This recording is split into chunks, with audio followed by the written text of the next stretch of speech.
काय करायचं? नारायणाचं नाव बंद पाहिलं ना. नारायणाचं नाव घेतल्यामुळं काय काय फायदे होतात? पहिली गोष्ट, नारायणाचं नाव घेतल्यामुळं आईचे डोळे फुटतात, करणार होती नारायण. दुसरी गोष्ट, नारायणाची भक्ती केल्यामुळं पाप मदिरा प्राशन करतो. तिसरी लाभदायक गोष्ट नारायणाची भक्ती केल्यामुळं कशी चांगली फुटते. पहिलं तर कशी चांगली फुटते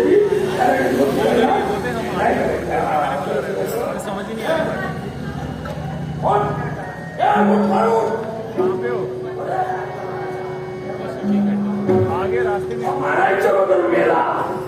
माझं काम सोपं नाही झालं.